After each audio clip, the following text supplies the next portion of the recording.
Okay, so let's get let's get started. So the finals will be 2 hours.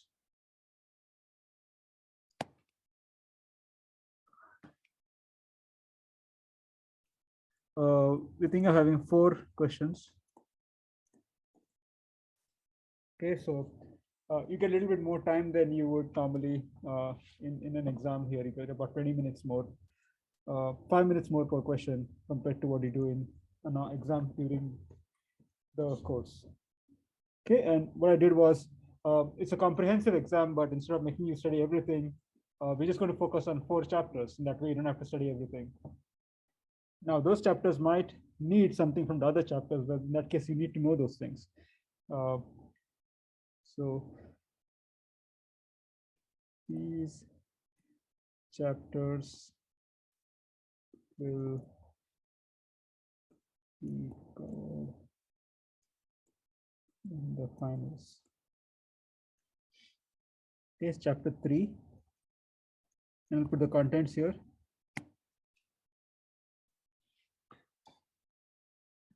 So shear force, which is P bending moment, M torque, T diagrams. So then we have stresses due to V, M, T, and P, which is the axial force.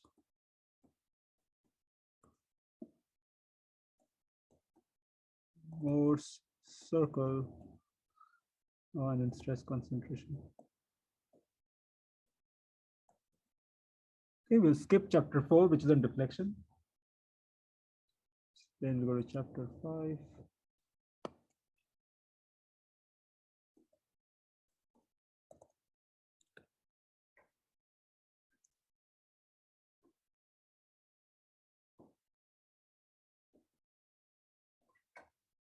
Failure. This is brittle and ductile materials. And then we'll go to chapter 6.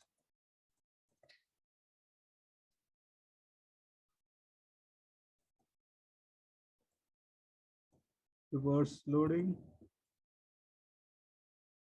and strength, number of cycles diagram, SN diagram.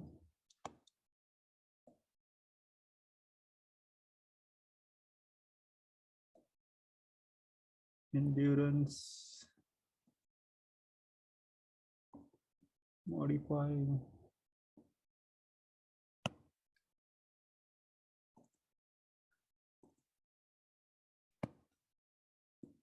factors, stress concentration due to fatigue. Then we have general loading, and then this part was not in the last exam. Fatigue failure criterion. Finally, chapter 7 is in stresses on shaft. Shafts. So that's it. So chapter 2, chapter 1, chapter 4 are not there. Chapter 3. Chapter 3 is there. 3, 5, 6, 7.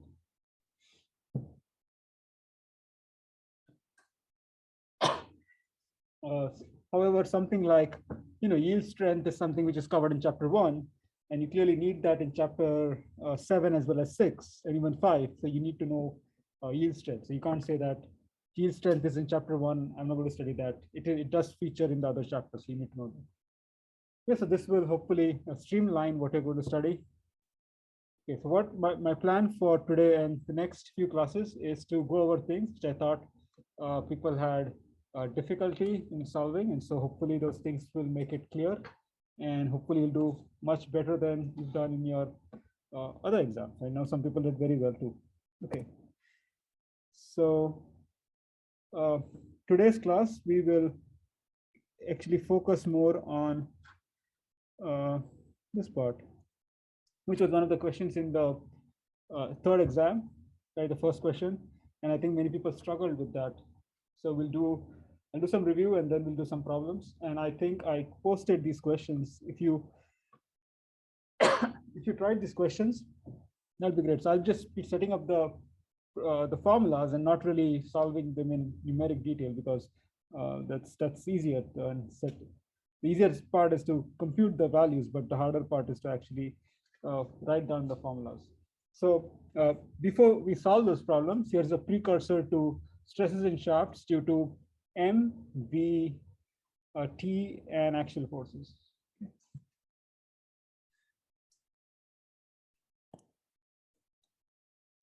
Stresses due to,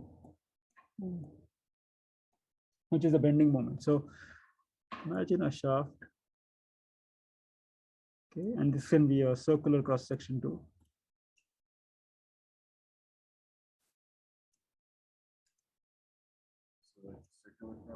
It can be circular. I'm just drawing a rectangular, but it could be circular too. Okay, now when we talked about this, we put a moment in this direction, okay, and this moment is actually moment along the z-axis. So the way people show moment is they show an arrow that way, but to make it clear in a 2D image is to show the z-axis, right? It's, if you call your finger along that mz, then your thumb gives you the direction of that moment.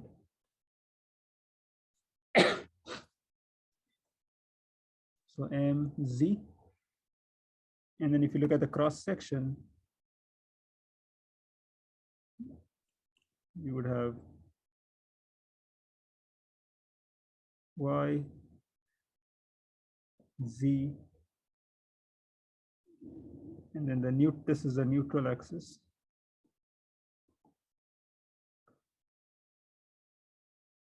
And then we'll assume that the dimensions here are h for the height and b for the width.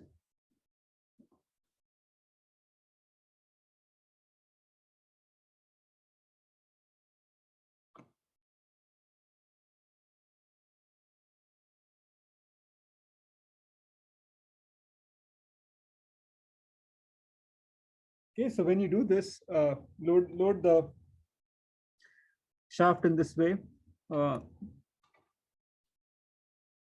The element on the top, so the element on top is going to be in the x and then the z direction, right?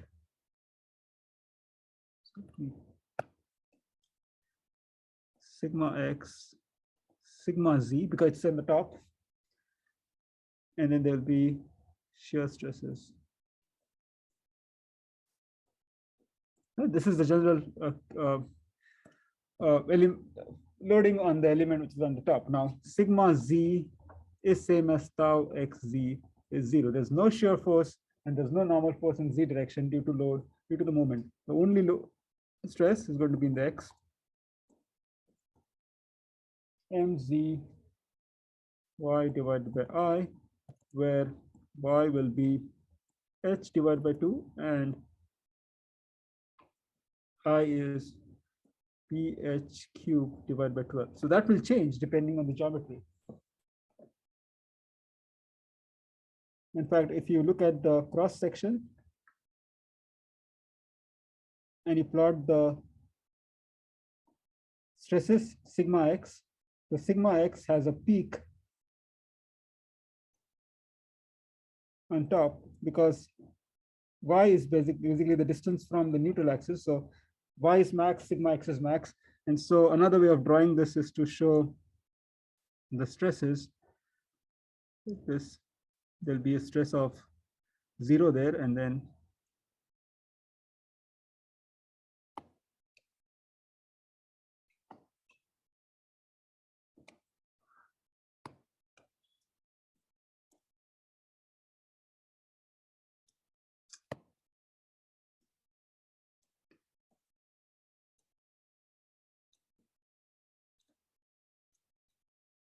This will be sigma max. This will be sigma min, and it will be the negative of sigma max. So sigma max is m y divided by I, and you need to put the max value for y, which is in this case h divided by 2.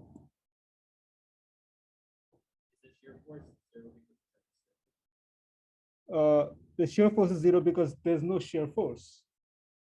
Right? If you draw the shear force diagram, V is 0. So next we'll do the shear force.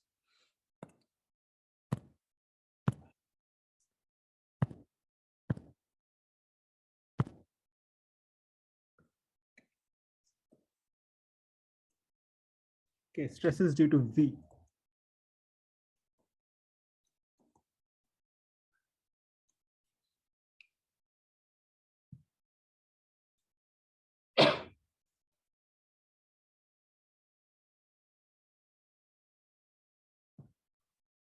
Okay, so in this case,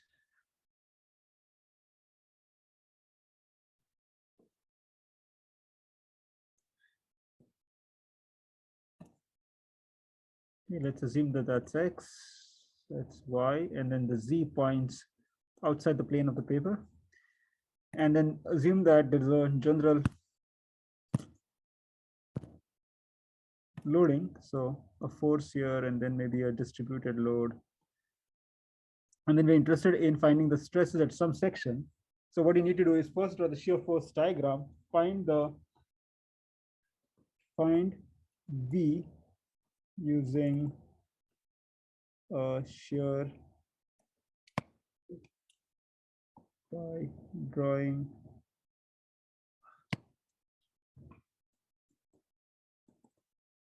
a shear force diagram. So once you find that force, so that you found V, in this case, the stresses will look something like this. Neutral axis.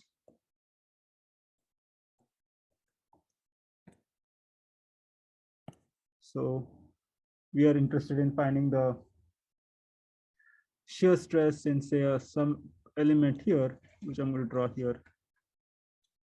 Okay, so we need to measure the distance to the bottom, the distance to the top. Let's say the top is h divided by 2.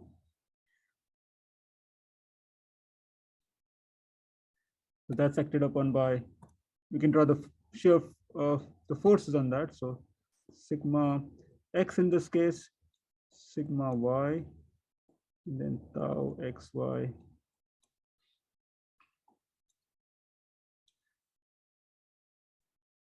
So sigma x equals sigma y equals 0. It will not induce a normal stress, and that's because there's no bending moment there.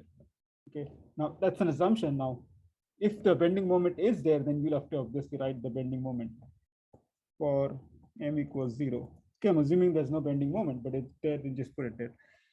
Based on what I just taught in the previous section, the shear force in this case is V times Q divided by I times B, and Q is the integral from y1 to c y dA, which can be written as c times c to y1 to c y times b dA. Okay, so what's b? It's basically, if you look at the cross section, that's b, that's h, unlike before.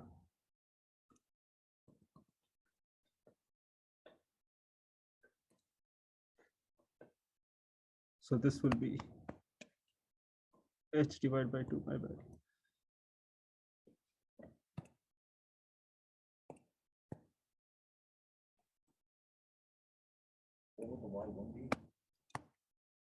It's just the distance which is going to be given to you. I don't know where it is from the neutral axis, it's some general value. So you find that, you put the value, integrate it.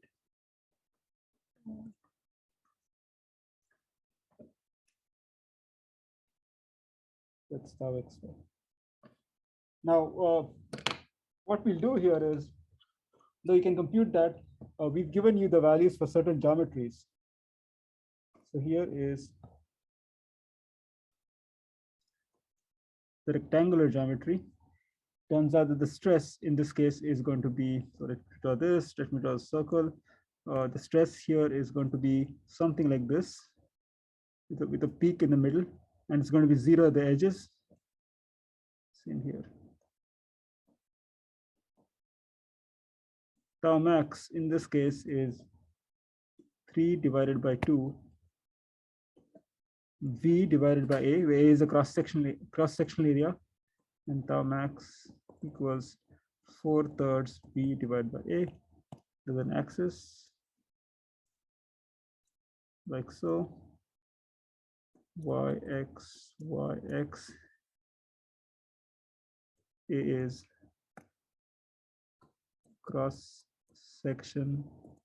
sectional area. V is the shear force. Okay, the key thing here is that the stress here is 0.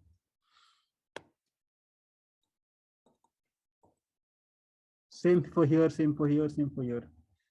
The stress is the maximum at the neutral axis, and it's exactly the opposite for bending moment. The normal stress is 0 at the neutral axis and then peaks at the extremes.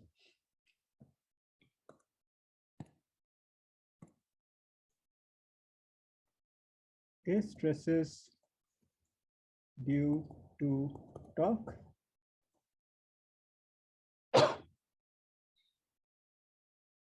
Here, let's draw a circular shaft.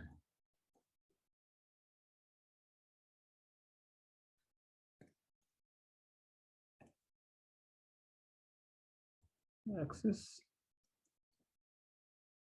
Z, and then we use the same logic we used for the moment, right?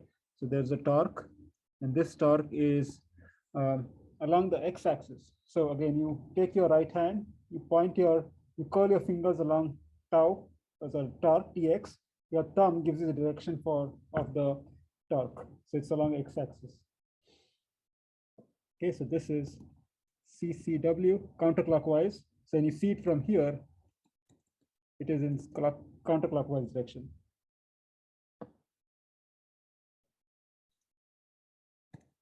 So in this case, the shear stress is T times rho, which is the radius, divided by the polar moment of inertia. Here J is pi d raised to 4 divided by 32. And so how's the head curve supposed to work? Okay, so take your right hand, curl your fingers of your right hand along your torque, and your thumb gives the direction of the torque. So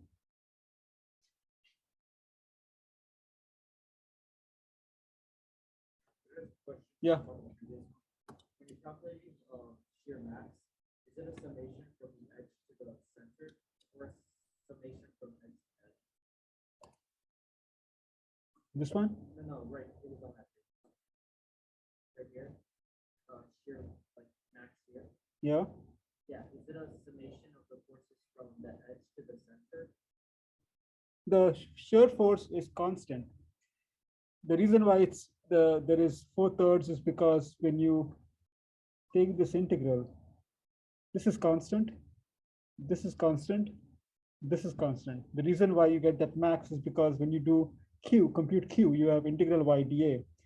So this is actually, it should be dy, my bad. So this b cup comes off, so you have y dy. So when you take this integral, you get y, the integral of y dA is y squared divided by 2. And when you do that integral from y1 to h by 2, you get some value now. Now in that case, you need to put y1 equals to 0 to find the stress at the middle. And you need to put y1 equals h divided by 2 to find the stress at the edge. So when you do that, you'll see that you get these answers. You get stress maximum of 3 by 2 V divided by A, and then you get 0 at edges. Okay, so I intentionally wrote this as tau, so this should be x, by the way. I did not really put x, y, and yz, and the reason is because this stress is going to be, rho is radius. The way this stress shows up is its peak here, then goes to 0, right? Okay, but the same thing happens here, right? It's a peak there, and goes to 0. And the same thing happens here.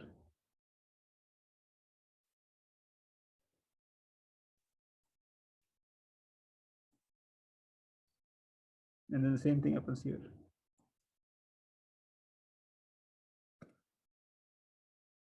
This is tau max.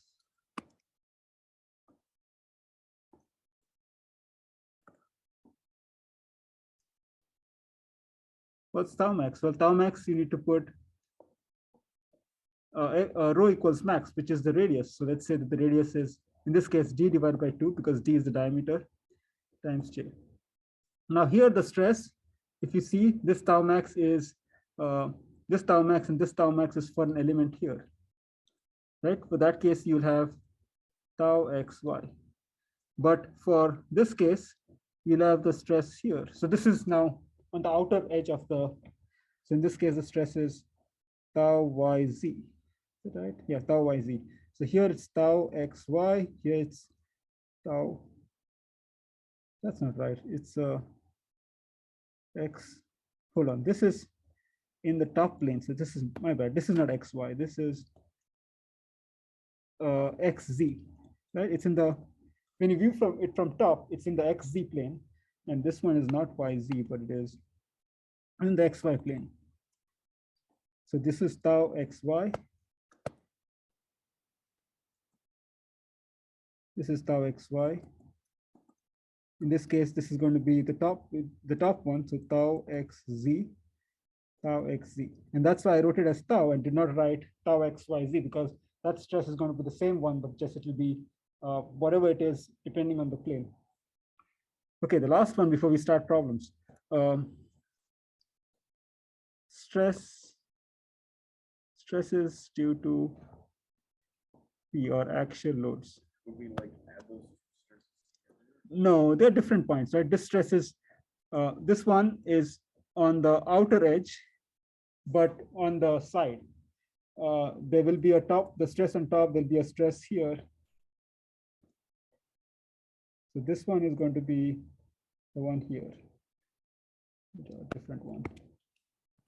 Start with the light color. The stress here is this one. So this one would be, will be like the same for all of them because they're all on the outer edge, right? yes, this will be that one. Okay. And then there will be one on the other side, which you cannot see.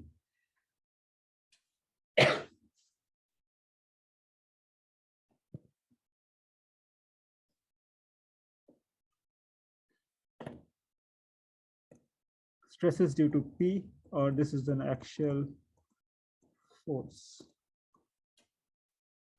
Okay, so this is the perhaps the simplest one. If you have a shaft, and it doesn't have to be circular, it can be any cross section, and it's subjected to a load P in the axial direction.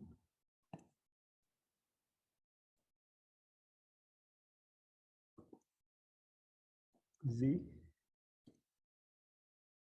Then no matter what element you take here, it'll always be subjected to sigma x equals P divided by A. Sigma y will be 0.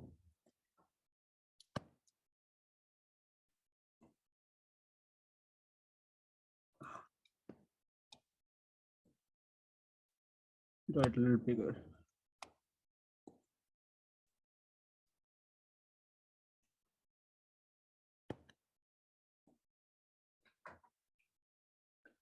Sigma x P divided by A. That sigma y is 0, 0. So tau xy is 0. So the only stress is that, and that's going to be uniformly distributed. Okay, with that review, let's start solving problems.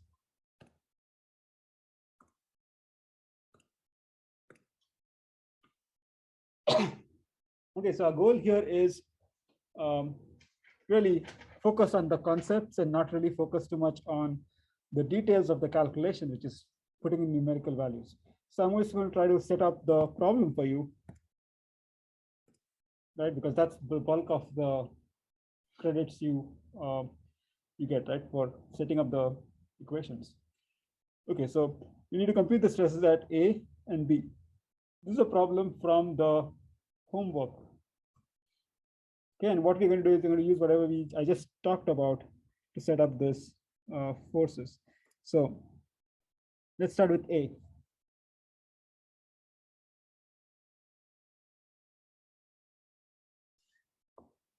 Okay, so let's draw the element at A.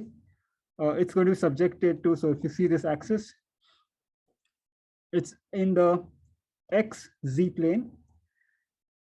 So I'll have sigma X, sigma Z,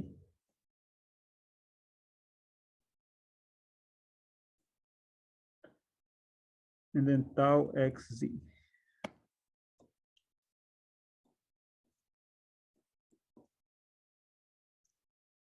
Okay, so I need to write down equations for all of these. Okay, so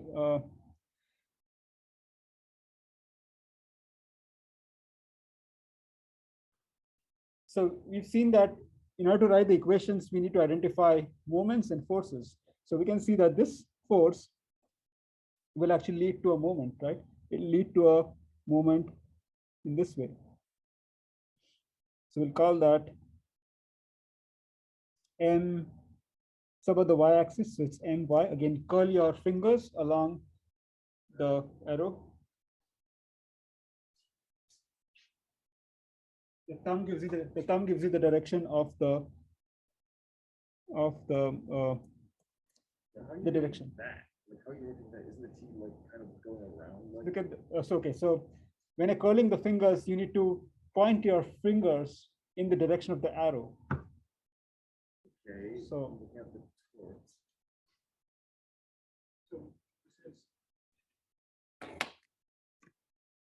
So it's like circular, right? And so it's subjected to a force this way, right? Okay. So if you have a force this way, Okay. then that force along this axis will lead to a moment like this. So the direction is this way. So this is the direction of the force. Like this force will create a torque this way, make it go this way. So I curl my fingers along that. This gives me the direction of force.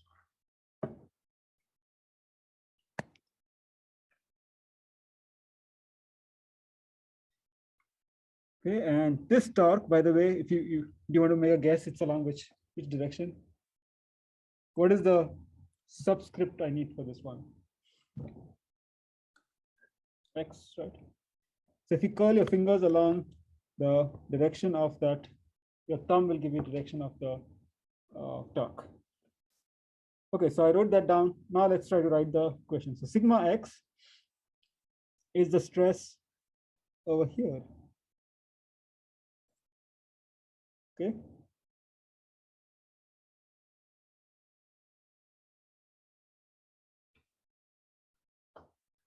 Okay, so the beam is acted by a moment this way. So where's the neutral axis? It's going to be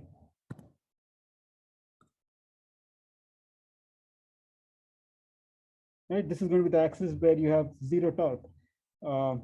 So the torque is maximum along the outer edge and the inner edge. So minimum, maximum. So it's going to be zero. So this, the contribution of this, the y is zero because it's the neutral axis. When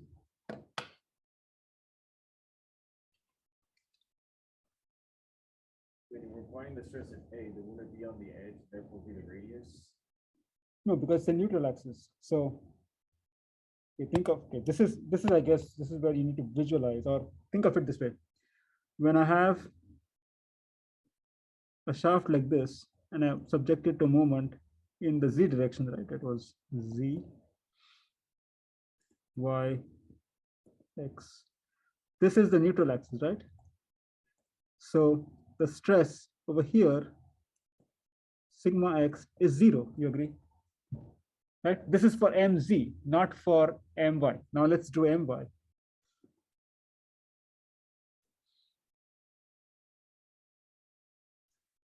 The easiest way to do that is to actually have the y-axis this way, x-axis this way. So I actually rotated this thing, x cross y z. So now I have movement in the y-axis. So this is going to be the neutral axis. Similarly, when you put a moment this way, you agree that the outermost, this part, is going to be have a higher stress. This will have compression. And so the middle layer, which is, maybe this will make it easier to visualize. This is the middle layer.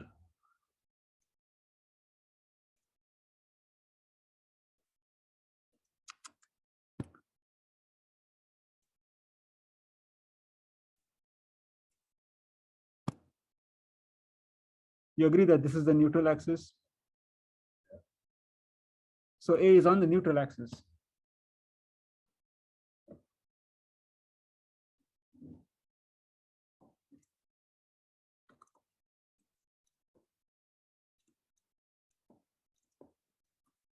For F. And that's why the stress will be 0. Okay, so that takes care of F. Now look at P. P will cause an axial force, right? So there will be P divided by A, and this is the cross-sectional area A. And the direction is going to be in the positive x directions. Positive.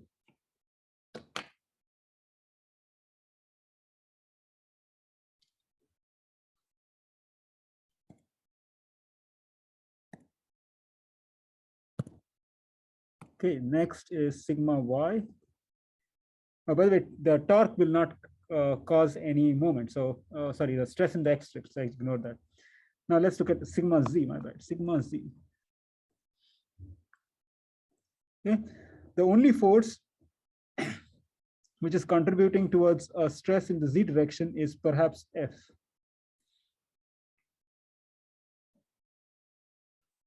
Okay, so you would think it's F divided by A, where A is this area. Let's call it A bar.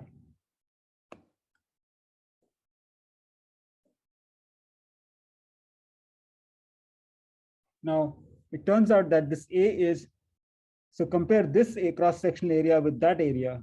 That area is substantially big. So this is a large value. Okay, now if it's a short rod, it is not going to be a large value, but for a long rod, which is 1 meter, in this case, 0.1 meter long, compared to D, which is 15 mm, it's a really long rod. So this will go to 0 because A is large. And you could potentially calculate it using this formula, but you'll see that it's kind of a large value. It's kind of a small value because A is 2 orders of magnitude higher, 1 order of magnitude higher than this 15, and it becomes square. So if you want to be technically right, you want to find that area, put it there, and that's the stress of the blue box. Yeah.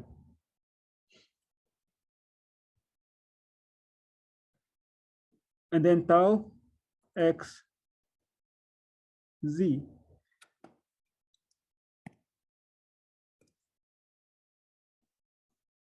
Okay, now that's going to be due to torque, because the torque gives you a stress in the shear direction.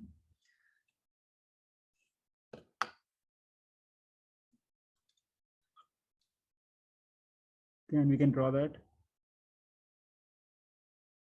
So for A, this torque, which is acting in the counterclockwise direction and seen from the right, is going to give a torque this way. So let's call that torque due to T.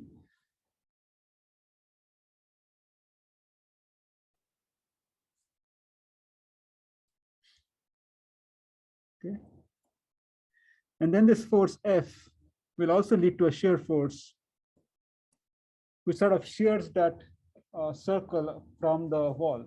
So that force would be, if you see the direction, it's in the positive, in the negative z direction. So that force would appear as a shear force in this direction due to F. So from this figure, you can see write it as minus F because the directions are opposite. This is What if A wasn't at the wall, but more like along the bar, which is not by shear force? if A, yeah, if A was right, if A was somewhere else, it would let me think. So if A was here, the question is, would it? So that force is the one which is responsible for shearing on this surface. It would still be divided by A, but then the possibility of it shearing there is negligible because it's made of the same material. We normally assume that there is some kind of weld or something over here, and that's the weakest point, and that's where we shear. But yeah, you'll use the same area. If you were told to find the shear force, you'll use the same cross-section area as I used here. So which I'm going to write down in a bit. So torque is T times the radius, which is D divided by 2, divided by the polar moment of inertia. And the shear force for a circular beam, I think, is 4/3 F divided by A, where A is the same area as the one is over here. It's the cross-section area. So a couple of things here to finish this. J is pi d raised to 4 divided by 32. I, which is not used here, it's pi d raised to 4 divided by 64. And A is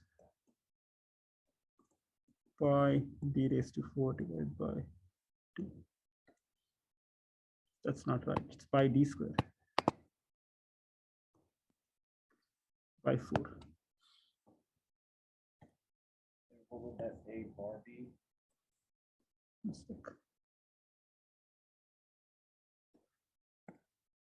A bar is going to be whatever this is. It's going to be the length times this height. So it's D. You can check that. It will be an order of magnitude lower than the other one. Okay, so that's how you solve for stress at A. We can do the same thing for B. Do I have this? I need a copy of this. I think it'd be helpful.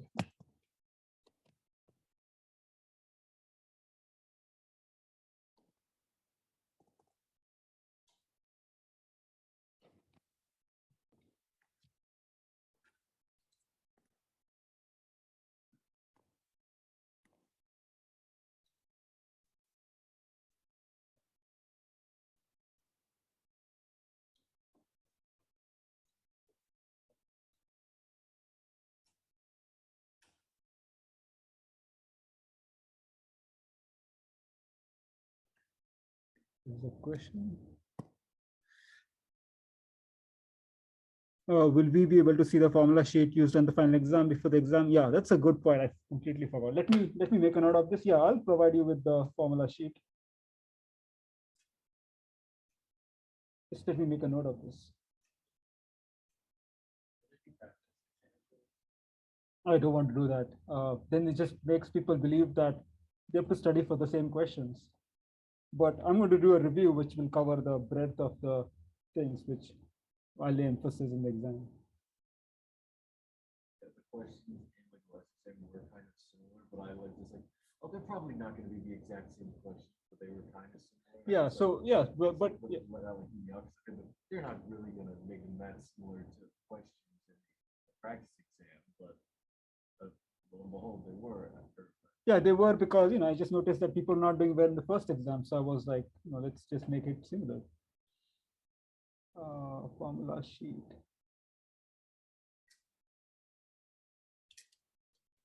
Formula sheet for the. Okay, I'll post that. It's not. I've not set the exam yet. Okay, let's do the stress at B now.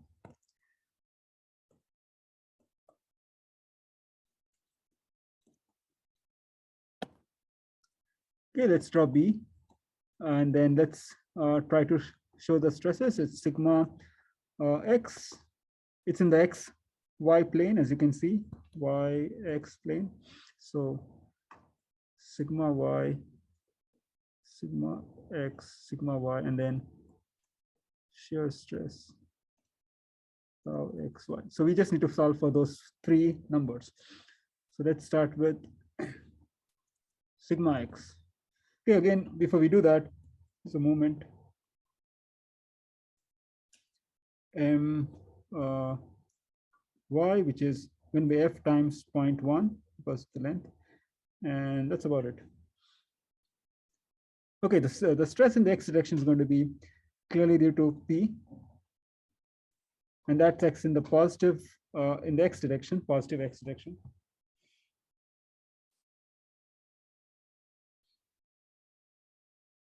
Okay, now is the case when this moment will actually lead to a stress at B, because B sits right at the outer edge. So B, the stress is going to be tensile at B due to My. So I can write My times Y, or so in this case, Y is going to be this distance. It's D divided by 2.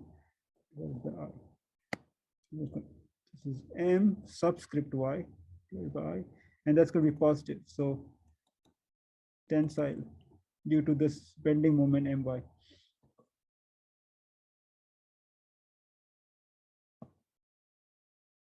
Then sigma Y is the stress. There isn't any force acting in that direction, so it's going to be 0, or for that matter, a bending moment. And then tau xy is, again, it's going to be the only thing which contributes to a stress is going to be T times R divided by J, which is R is D divided by 2. So that happens because of this torque. It's acting in this direction, tau xy. There's no shear force acting in this direction. And if it was there, then you would have a contribution to tau xy, but this is about it. And so again, I equals pi d, it's pi d 464.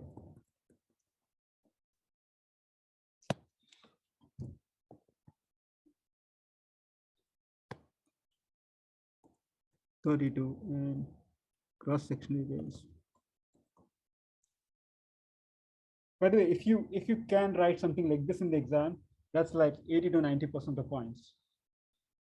Okay, so you should try to do this and not spend so much time putting in the numbers. You can do that later on. This is what we are really after. It's probably be 90% of the points if you get this much right.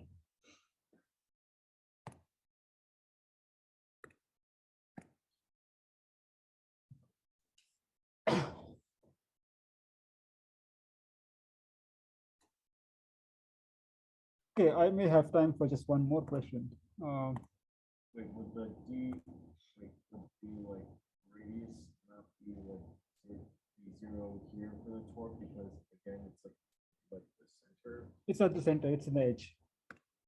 It's on the edge, right? It's on the edge of the, if this is a circle, B is on the edge. That's the center. Yeah. So this it will be D divided by 2 radius. I'm just wondering, like, when is the difference between like the radius being equal to 0? Sure. For the stress stuff. Sure, yeah. So if I had given you this problem, this is B, this is A. I told you to find the stress here. Let's call it C. Stress at C, right? In this case, due to torque, which is acting in the x direction, tau will be tau x rho divided by J, where rho will be 0 because it's sitting in the center, so it will be 0.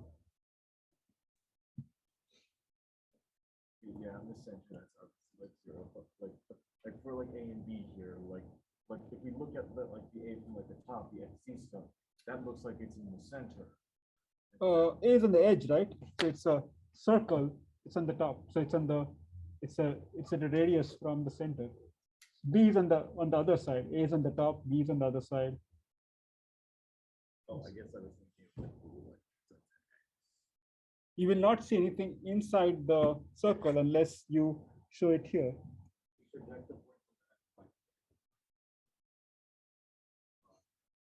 I think I meant more like the sigma x, like yeah, like the deal which is for like sigma x like in point A, it was 0, but like here it doesn't seem to be. That's different. That's because of the way the force acts, right? So, for example, okay, so this is kind of important about the direction, which is if you have a beam, okay, and let's draw the axis. Passes with center.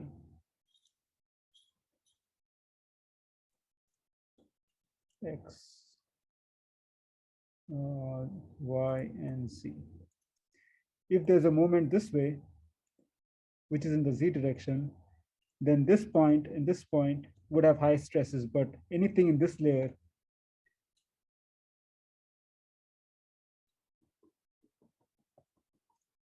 sigma x will be 0. Okay. Now you could turn this around and say, what happens if you subject this to a torque this way? My. Okay, let me draw that again. I think I won't have time to do another problem, but let me just finish this off. And this is the case we're talking about in that question. Copy.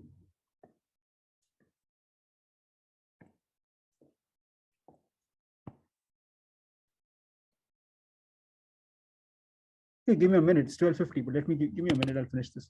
So let's get rid of this.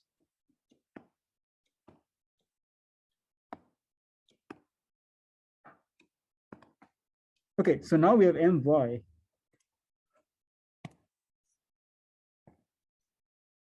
Okay, so we have my, and that's going to bend the rod this way. So the face on the closest to you is going to have tensile stress. The face further away from you is going to have a tensile stress.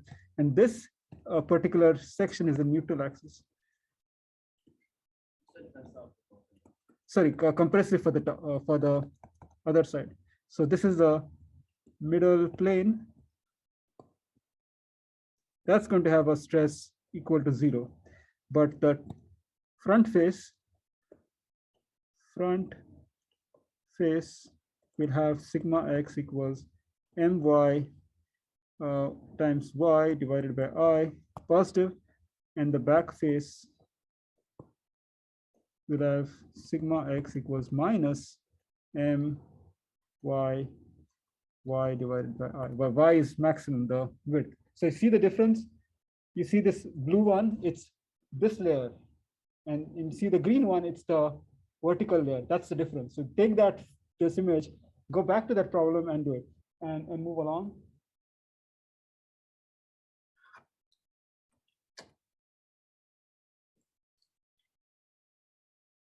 Okay, so at A, you can draw the element at A. If you see the element at A, it's along the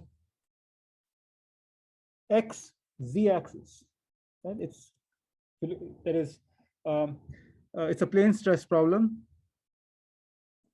and then you'll have stresses like so.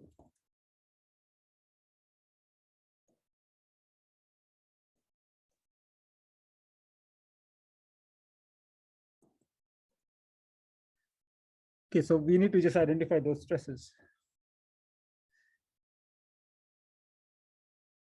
Okay, so let's start with sigma x. Okay, and since there are 3 forces, we can just ask ourselves what those forces do in terms of the shear and normal stresses.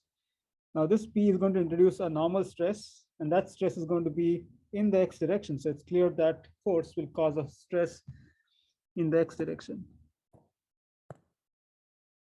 So P divided by A. The torque doesn't need to lead to a normal stress, so we can skip that. the force F is in a totally different direction. So it by itself won't cause, or sort of say, axial force. The question is, would it lead to a bending moment? Well, it will lead to a bending moment this way. So what we can do is, so the F times 0.1 is going to be the moment, and it's going to be along this axis. And those axes are C, right? And so you can imagine that once it's bent along that axis, the top part will be under compression, and the bottom part is going to be under tension. And so the stress, there's going to be a bending stress due to that force. You can write this as mz. So it's mz times y. In this case, y is, so this is the neutral axis.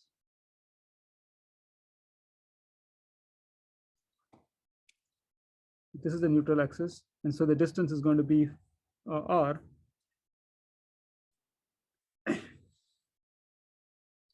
Or let's call that d. So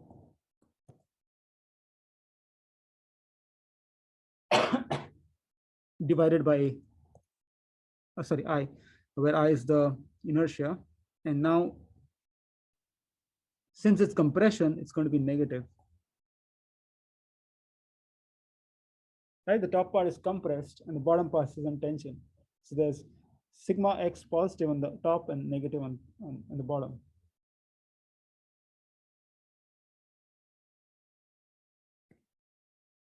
Okay, sigma z, the stress in the z direction. Now, P, F, and top don't act in the z direction. And then the bending moment is not in the z direction, so that's 0. And then we have tau x z. So torque will cause a shear stress in that direction, right? Counterclockwise when you see from the right side. So that shear stress is going to be torque times the radius divided by the polar moment of inertia. And that's going to be in the direction shown. And the question is, would the other forces cause any shear force? So F doesn't quite cause a shear force in the xz direction or this z direction. It causes a shear force in this direction, which is not really relevant here. So that's going to be the only stress. So in these equations, I will be given to you. It's pi d raised to 4 divided by 64. J is the polar moment of inertia. It's pi d raised to 4 divided by 32. And the cross-sectional area is the area of the shaft. So it's going to be pi d squared divided by 4. And now you all said, because mz is known, F is known. Okay, so we can do the same thing for B, or so, yeah, sorry, B.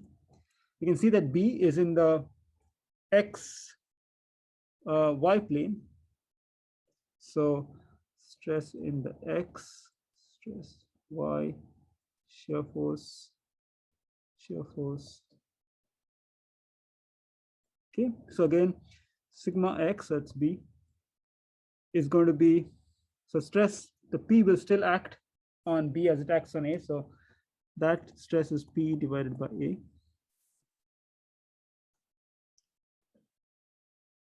T doesn't produce a normal stress. You can ignore that. Now F. Will F produce a bending moment here? No, right? Because this is the neutral axis. See? For this moment, this is the neutral axis. Which would make y equals 0. That's right. Y will be 0. And then hence that will be 0. So if you want, you can write it this way: mz times 0 divided by I, which effectively means it's not there. So it's very important for you to understand how the moment acts, right? If you don't know how it acts, you cannot figure out which the neutral axis is, and then you cannot get the answer. So that's P divided by A. And then sigma y is, well, Now you think that this force is acting in the y direction. So would it cause a would it cause a stress? The answer is it will, and that force divided by this area, and this area is really, take the shaft, it's going to be this area, the entire area, right? So this normally is large, and so this force divided by a large number goes to 0. So you can find it, it's probably non-zero, it's some small value, but if you write it at 0, that's fine. So that stress is 0.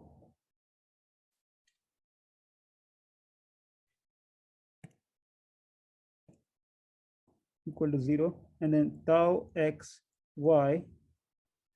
Okay, this is the shear force due to torque, and that will act in this direction, so downwards. So T times R divided by J.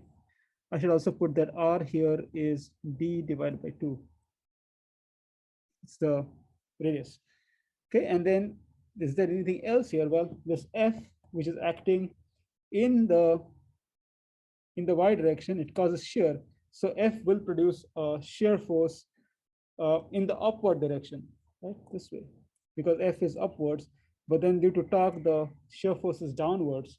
So the net force, this would be minus the one due to F divided by A, and then there's a factor for shear stress, and I think this will be given to you. The shear stress for circular sections is 4 divided by 3. I think for this is given to you. Okay, it's 3 by 2 F divided by A for rectangular, and I think it's 2 F divided by A for hollow circular section. It's somewhere in the notes, but he'll be given that factor. So that's the answer to this. So as I said earlier, getting this part right is like amounts to like 90% of the credit. So you can then spend time solving this, putting in values, but really this part is the core of the problem.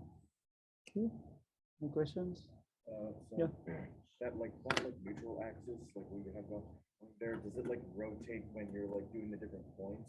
Like see, like with A, you have it pretty like flat, like parallel with A, but then with B, you're talking about like that like A bar there, like it's like tilted. So does it like rotate like depending on like where the No, so this you're talking, so this, don't confuse the two.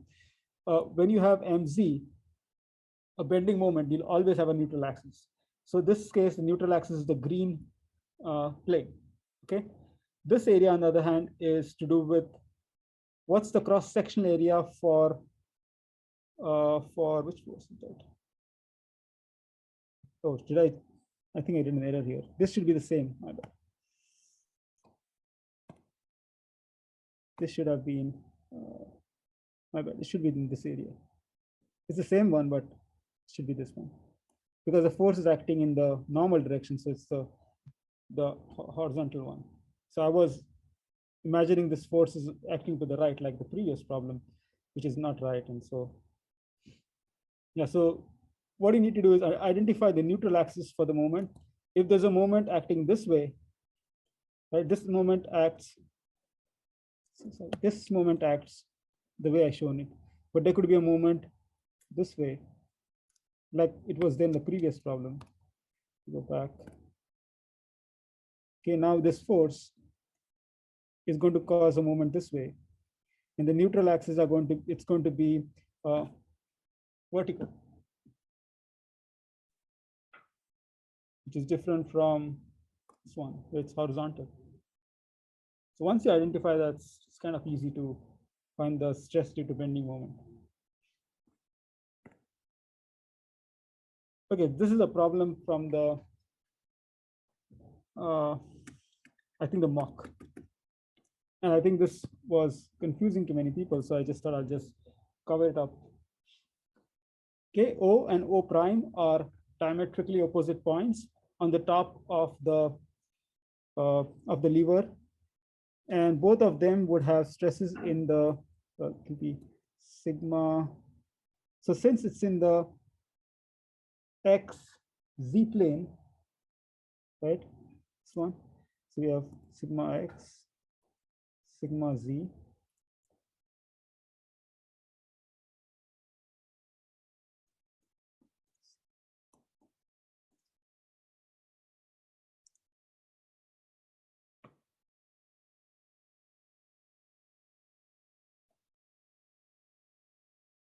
So we can just solve it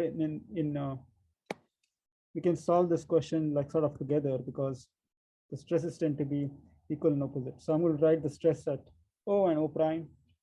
Sigma space.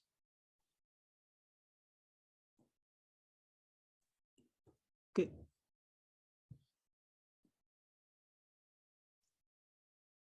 So z axes are here.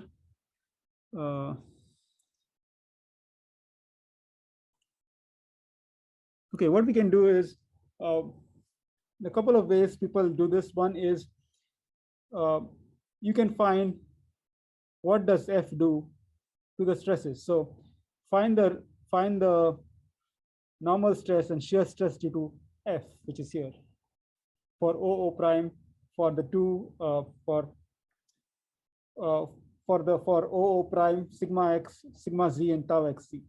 Okay, once you write that down, then you do the same thing for P, and then you just add or subtract based on this. That's one way of doing it. The other way of doing it is to take each point and then find the effect of the combined loading. Sometimes people find it easier to do it that way, which is find the stress due to F, put it all on the paper, and then do everything for P, and then you just add it up. But we'll just follow this way where we just do it for each stress. So let's do each stress together for both loads. So sigma z. Okay, sigma z is in this direction. Okay, so clearly the only force acting here is P. So this P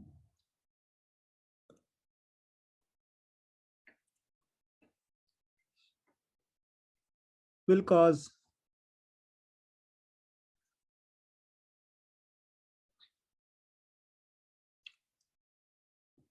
that's going to be A bar. That's going to be the entire cross section area. So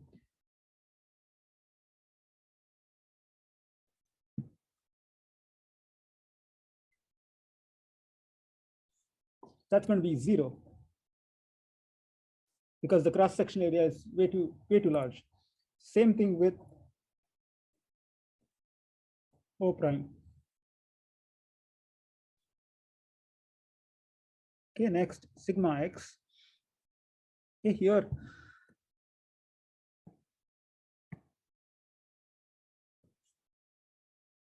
can actually do something which is will be very useful. So I'm going to draw the shaft. That's O. This is O prime. Let's draw the axis. Okay, let's just draw these forces. So there is P and there's F. Okay, and now let's try to identify the moments because the moments will be used for sigma x and tau xc. So the force P, okay, will cause this lever arm from O to C to bend along this axis. So what we can do is we can draw a moment. So that's going to be P times the distance from here all the way to O. That's going to be 12 plus 2 plus 2. So that's P times 16. And that's going to be along the y-axis. So we can call it my. So it's sort of like a bending moment.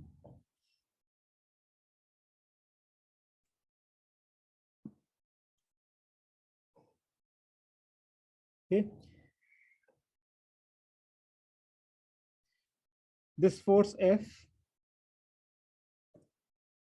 will cause a bending load along this axis. So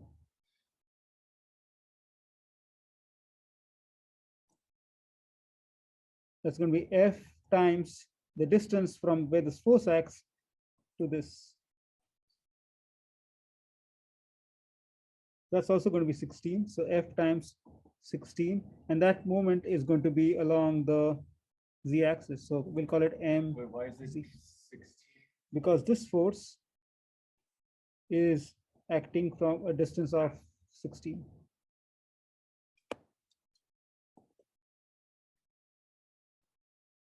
And then there's one more force left, the torque due to F. So F is going to also twist this.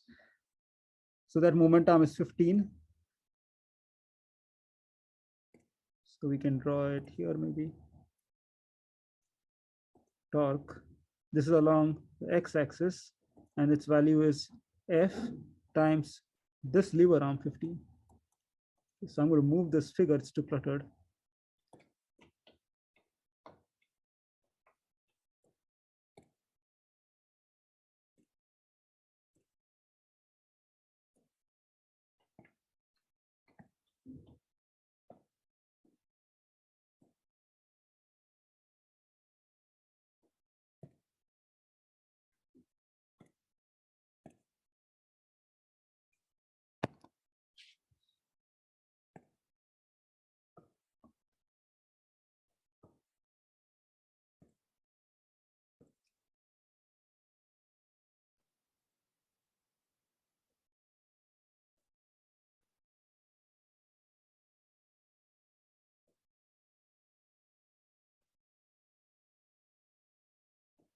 Okay, so I think that's going to be helpful when we try to find a stress.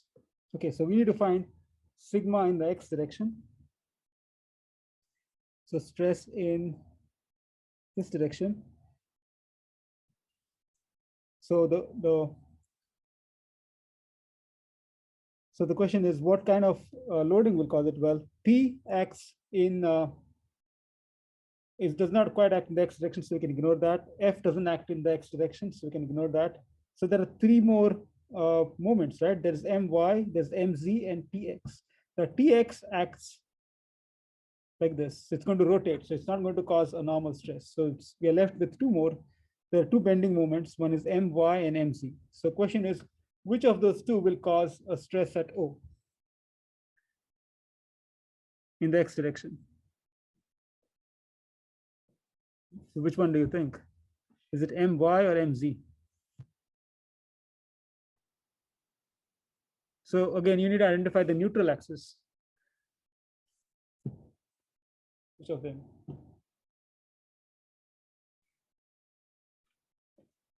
Mz or My will cause stress or at O? Say it again. My. My. Okay, so My. Somebody saying Mz. Okay, so let's see which of them. M bar M. There's only one of the two is the answer, right? So if you have My acting this way, where Y is up, okay. So when you load it this way, is that? Is it supposed to be like this way or like upward? It's not hard to tell based on like drawing.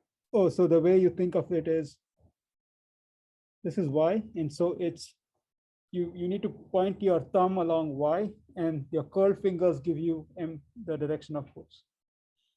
So this is going to cause a bending like this. This is My. So the neutral axis for that is going to be this vertical. Okay, so since O lies on the neutral axis, in that case, My will not cause stress in the x direction. Now let's look at Mz.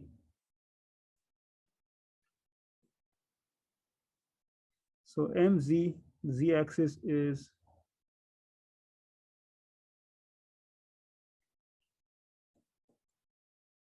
So z-axis is this way. The moment is mz, where this is z-axis.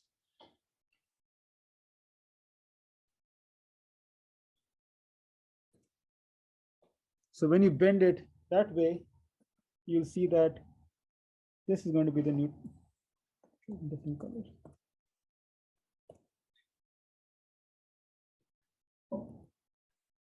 This is going to be the neutral axis.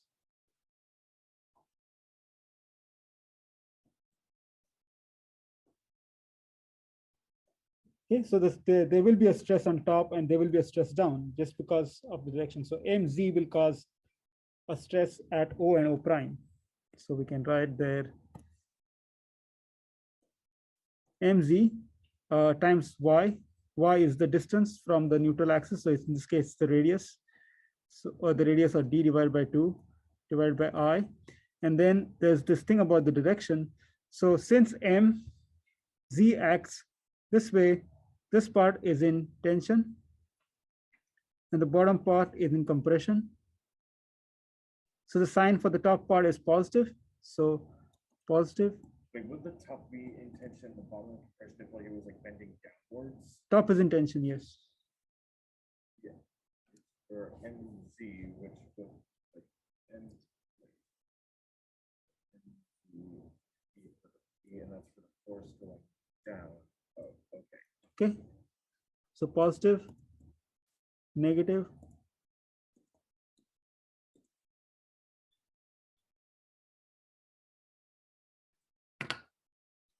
Okay, so we've identified that mz causes the stress and my does not. So that's about it for the sigma x. And then finally tau xy. Let's write that down.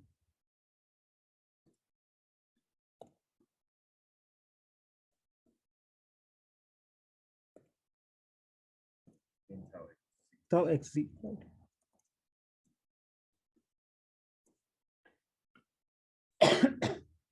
So it's clear that the torque in the x direction, which is this one, will cause us a stress.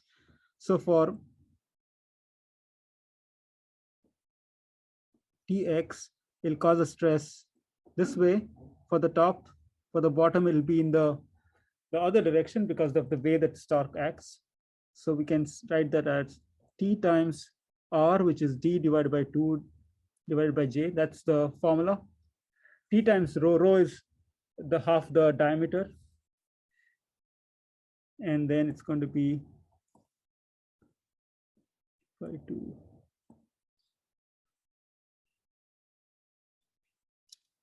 Okay, so it's acts to the left on top, to the right part at the bottom, so you can put a negative sign.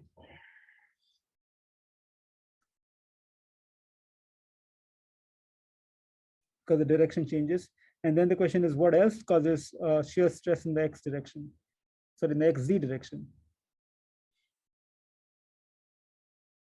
So does F cause? Well, F is acting out of plane. Since F is acting that way and we are interested in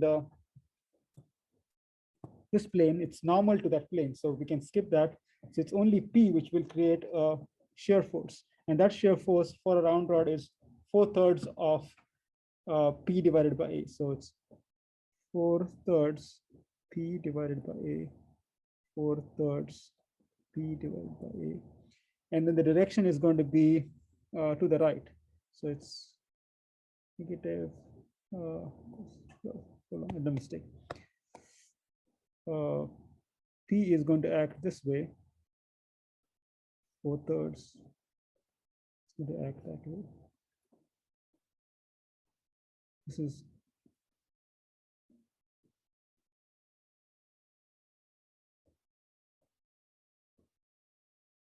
so it's acting in the same direction here and acts in the opposite direction. So see, the convention is positive z is to the left. So I did an error here. So this is positive, this is negative. This acts in the opposite direction, so negative, and then negative.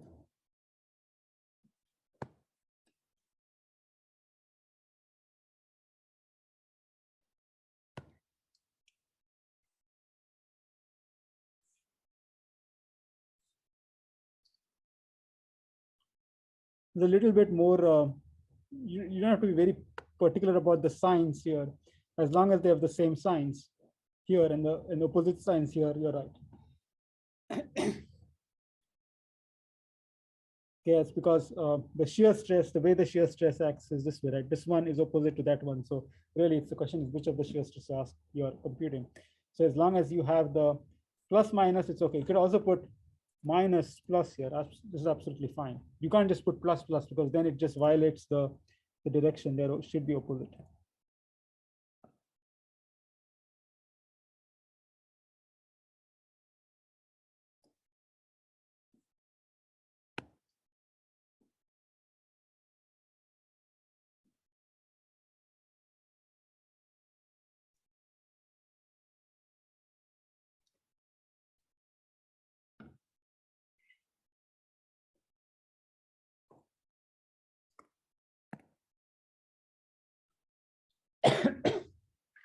Okay,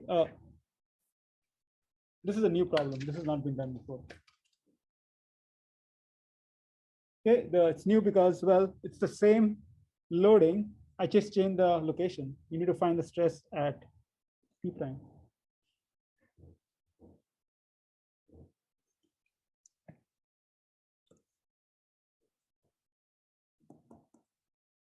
So P prime is in the X, Y plane.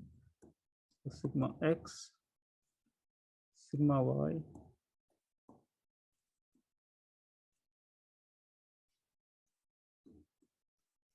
So X, Y.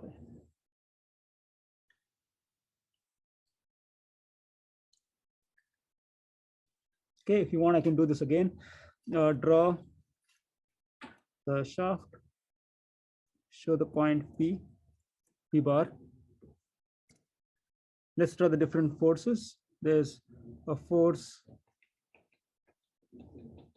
This you could, by the way, show this force at P also. It's just easier to show it slightly away. P bar. P bar is exactly here. It's on the z-axis and closer to the leftmost point, if this is left.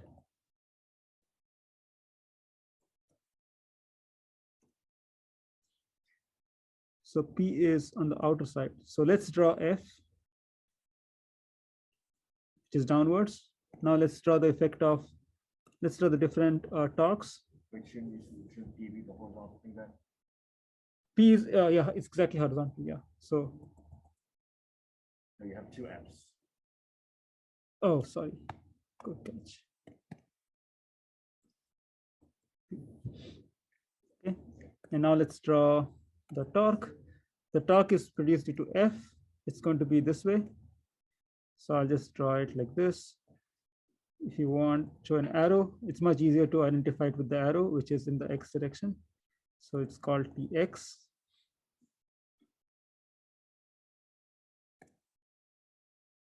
Okay, this P will cause the shaft to bend along this axis. The top axis is Y. So I'm just going to draw this. That's My, which will be P times 16. And then it's easier as I said to show the axis. It's going to be up. So M, the Y axis. But right, this Tx is going to be F times the moment arm 15. Okay, I'm only left with one more now. Okay, so that's going to be the moment due to F. So F is going to cause this to bend in this direction. So the moment arm is this, which is again 12 plus 2 plus 2, so 16. So that is, I'm just going to draw this axis and show it like this. C axis. So Mz is F times 16.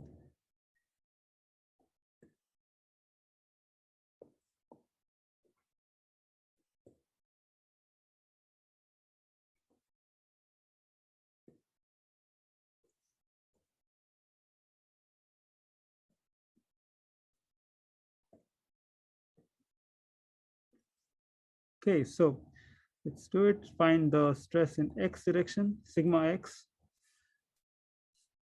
Okay, F and P do not act in the x direction, so the stress, normal stress due to them is 0. So we have to see if any of the other cause, the moments cause Tx will cause only shear, My and Mz are two candidates which will cause a shear stress, sorry, a normal stress at P. Now the question is which, if you, the green one or the one which is loading the F, capital F, that causes a moment this way, that moment will have a neutral axis at P prime. So Mz will not cause a stress at P because P bar is on the neutral axis.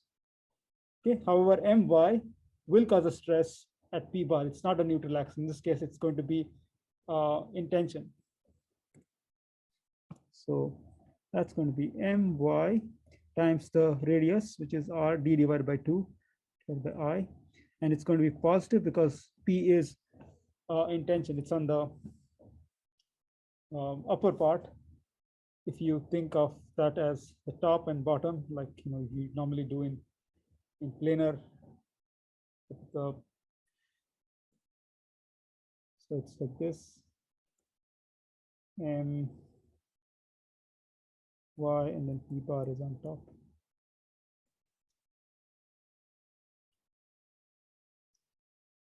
So that's it. So the effect is only due to, the stress is only due to My. Okay, that's one. Sigma Y is the stress in the y direction. So F acts in the y direction, but in that case, we'll have this large area over which it acts. It's not along the cross section. So normal stress is 0. Then tau xy. The torque in the x direction will cause a shear stress at P. That will be T times, so Tx times d divided by 2 by j.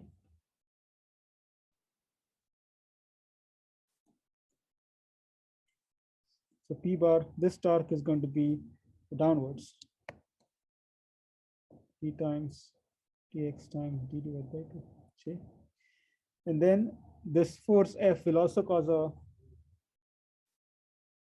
shear force.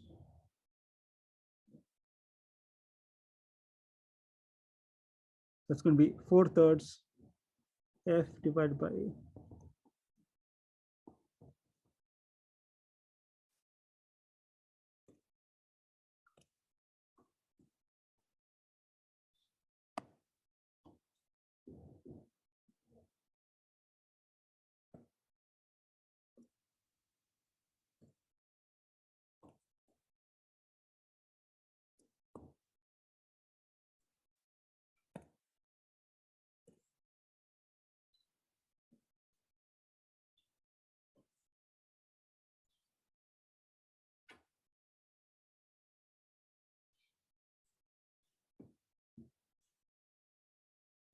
Okay, so one more question on stresses.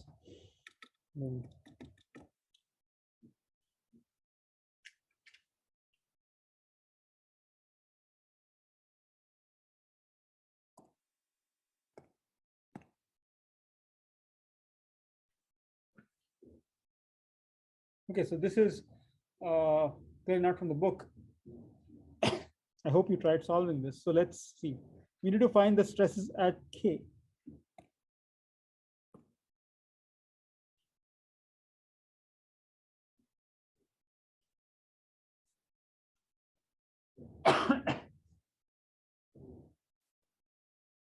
Okay, so what we've seen so far is that it's very easy to find the stress provided you know what the moments and forces are at the point K, right? That's what we did previously. So what I'm going to do is I'm going to find the net moments in the XYZ direction and the linear forces in the XYZ direction at point K, and we'll proceed from there. So this is the circle at this section, KH. So let's draw K. Okay, now I'm going to go proceed and draw how the forces act. Okay, and I said you can draw it really at any point. I'm just not going to clutter the figure by putting them at K. So see, like this. No, what? Let me just put it at K. That might make it easier. So let's draw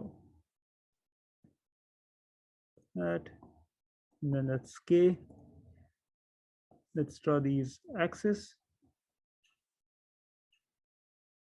So X, Z, Y. Okay, and let's draw the forces. At K, we will have a force P1, and then P2.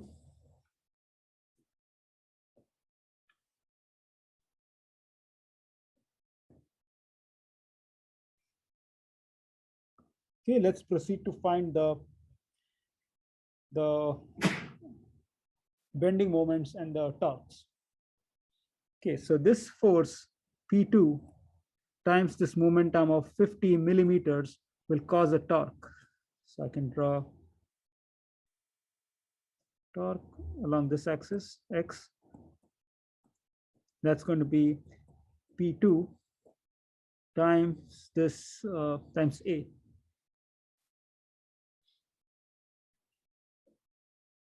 So what else does P2 cause? Well, P2 will cause a bending moment, right? It'll cause this to bend along this axis. So that can be shown. So it's along the z-axis. I can show it like this. The force there is going to be force is P2, but the distance is going to be the distance from P2 all the way to K. So it's this distance B. So that's going to be our moment in the z direction.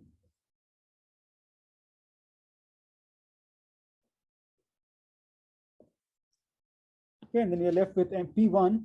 P1 actually produces a torque in this direction. Sorry, a moment in this direction. So it's P1, and that direction is Y. So this way, we would have My, which is going to be P1 times the moment from this point to this point, so it's A.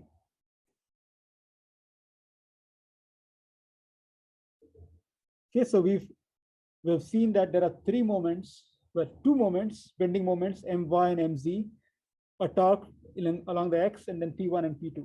So all is left now is to find the stresses. So K is in the XY plane. So sigma X, sigma Y,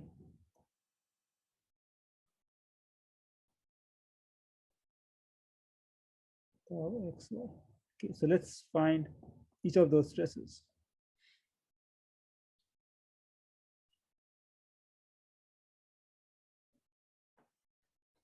Okay, we actually don't need that first figure. We only need to look at the second figure to find the stresses. Okay, so first of all, P1 is acting along the X direction. That's an axial force. So let's put that. So it's P1 divided by the cross-sectional area. And since it's acting in the direction opposite to X-axis, let's call it minus. We'll put a minus sign.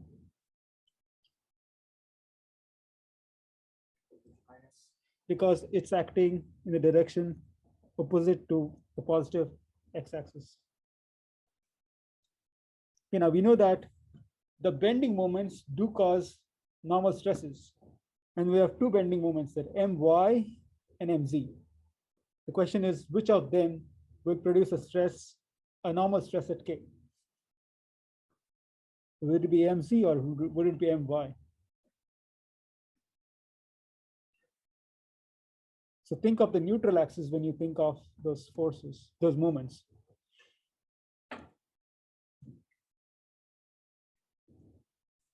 If it's easier, you might want to draw this straw beam, okay, and put Mz on it. So it's this way. And then K is this point.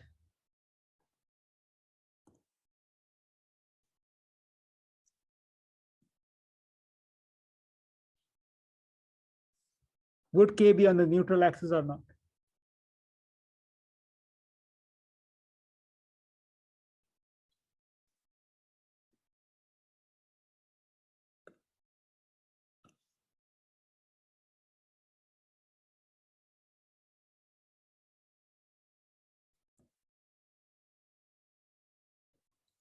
Yes, it does lie on the neutral axis, so it will not produce a stress because the distance is 0. So we'll have, so mz doesn't produce a stress in the normal direction. It is going to be my. You can try to do the same reasoning with my, draw a similar figure. You'll see that the neutral axis is actually vertical. So my t divided by 2 times I. And now the stress is such that it's going to be tensile in the upward. So it's going to be tensile, right? Bending this way. So it's positive. Okay, sigma y is a stress in the upward direction. So P2 acts in the upward direction. So you think that P2 will create a normal stress, but since P2 is acted, the cross-section area which is to deal with is this whole thing. You'll see that the effect of the stress due to P2 is almost close to 0. That's 0. And then tau x, y. Okay, now we have a couple of candidates. We have a torque, which will definitely produce a shear stress at K. The direction of shear stress is going to be this way. It's going to be Tx d divided by 2 by j. So that's Tx d divided by 2 j. And since it's pointing in the negative y direction, we can just put a negative sign there. Okay, and the question is there shear force? Is there a shear stress due to shear force? We can see that P2 acts along the shear direction. So P2 will induce a shear stress, and that shear stress is going to be P2 divided by A. And we need to put the appropriate multiplier. In this case, it's 4 divided by 3 for circular sections. So 4 by 3. And you can see that that force is upwards. So 4/3 P2 divided by A. Since it's upward, we put a positive sign. And that's it.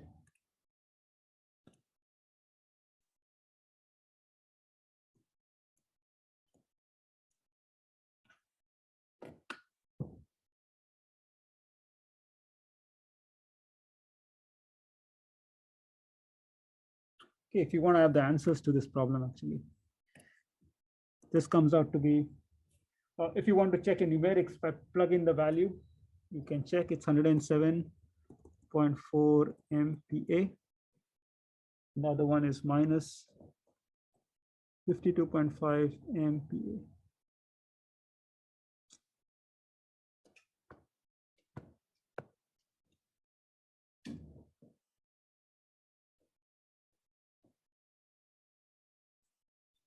Okay. Okay, I can assure you there's a question on this related to this in the finals. That's why I'm giving so much stress on this.